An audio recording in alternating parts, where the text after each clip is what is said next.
Alright guys, time for the J-10. Now this one does still have the stock fan and stock motor, and I put back in the stock speed control. I'm running an E-Flight 40 amp speed control and the stock fan and motor that came with the Wings Maker J-10 kit. And the reason I want to, this is the one I was really wanting to do because this one's getting a major upgrade tonight. It's getting the turbo outrunner from World's Models put in it, and will be switched over to a 4S with an 80 amp dynam speed control with a 100 amp burst. So I'm really wanting to see what the numbers are going to run on this one, if I can get this thing to sit level for me. Just sitting still, we're sitting at about 4.5 watts. Now, I do have thrust vectoring set up on this, quite a few extra servos, all the bells and whistles, so this one's gonna draw a little bit more off the get-go. Battery is at 12.54 volts, 0.4 amps is what we're pulling right now at 4.5, 4.6 watts. So I'm gonna get my knee in front of this if I can, and we'll take her up nice and slow. Let me make sure I can get it to where you guys can see this. Alright, there we go. Get her pointed into my leg, and we'll take it up for a slow throttle and see what we get. Alright, here we go. And I am running a 3S Turnigy 2200 35C.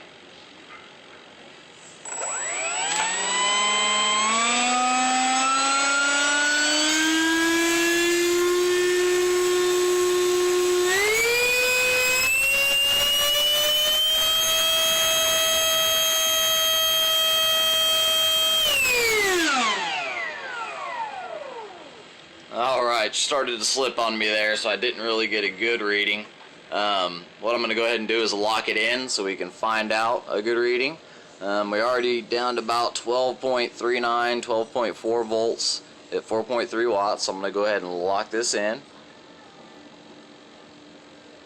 Alright, and we are locked in. Alright guys, so whatever that reads on here is going to be the peak for it.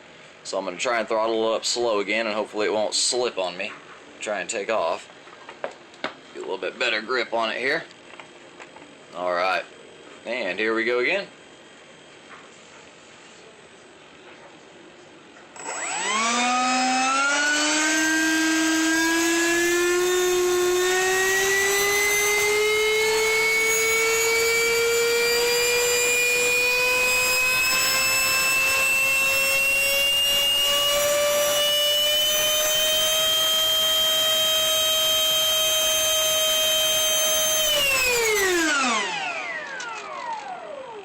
Alright, looks like we came in at 457.8 watts at 39.7 amps. And that is the problem I have with this, is that, and it's a mess in here guys, but I'll show you because I am, like I said, in the process of upgrading. It's a 40 amp speed control, and once it hits that 40 amp range, that's where it stops. You know, we're going to try a burst next, see what happens there, but that's one of the big issues with this E-Flight speed control. It stops you at the 40, and you know, sometimes you can get a burst out of it and get a little bit higher, so that's what we're going to try now. I'm going to go ahead and take the hold off. Alright, hold is off, and we'll put the hold back on.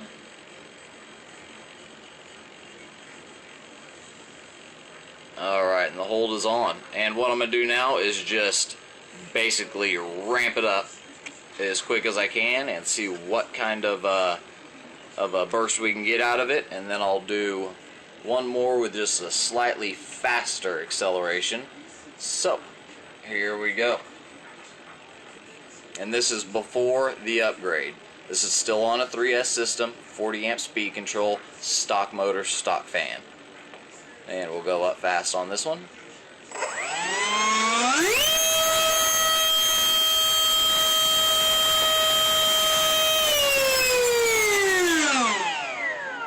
And she wanted to jump up my leg on that. Alright, came in at 559.5 watts at 48 amps. Now that's what I was talking about on the burst. It will give you that little burst, but only for a split second. So we did get 559.5 out of it that time at 48 amps with 11.46 volts left on the battery.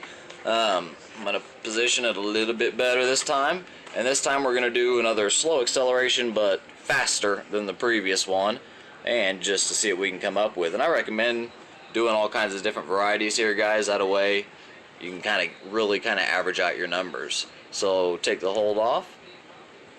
Alright, and we'll let it settle there, and we'll put the hold back on so you guys can see we can all see the final peak here. Okay, hold is back on, and I'll just give it a little bump just to jump the hold up a little bit. Alright, there's 25 watts. Now I'm just going to go ahead and accelerate this one a little bit faster than we did the first one. Alright, and here we go.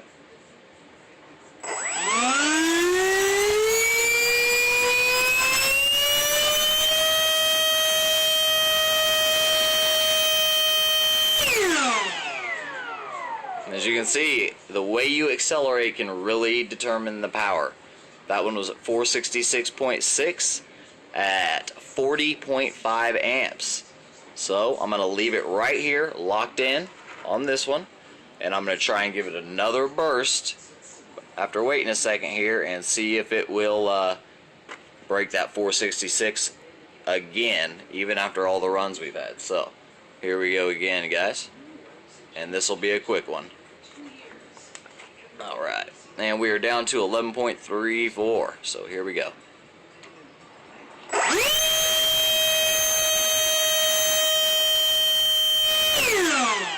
And there you go with the burst.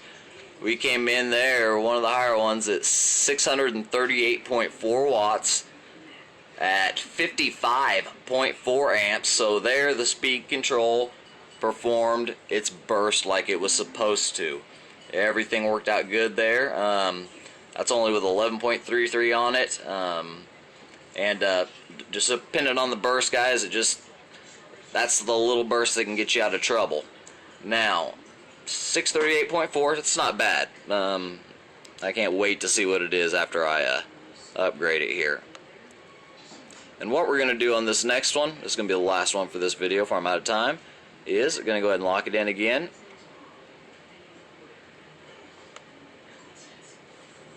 I'm going to try to. There we go. Alright, we're locked in now. What I'm going to do is give it just an average throttle as if I were just cruising around, and then take it full throttle as fast as I can as if you're in trouble. And we'll see what happens with a battery that's already had a little bit of wear on it, and we're going to see what we get out of it. So, here we go.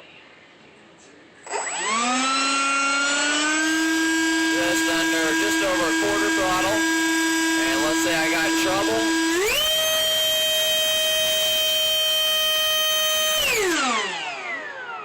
And there we go, guys. 454.1 watts at 39.7 amps and 11.29 volts left on the battery. So you can see how playing around with the throttle can really change the power and the output of the EDF unit. So, you know, a quick burst off the line may get you in the air fast, but you know what, you're going to use that burst up. It's going to be hard to get that high again if you need to, if you get in trouble or something like that. And honestly, you get just as high of a reading giving it a good slow to medium acceleration. So hope this helped you guys out. I'm really looking forward to throwing all the new stuff in it and putting that 4S in there and that 80 amp speed control and seeing what we get. So I will definitely have a video for that one and see how much we changed. Thanks, guys.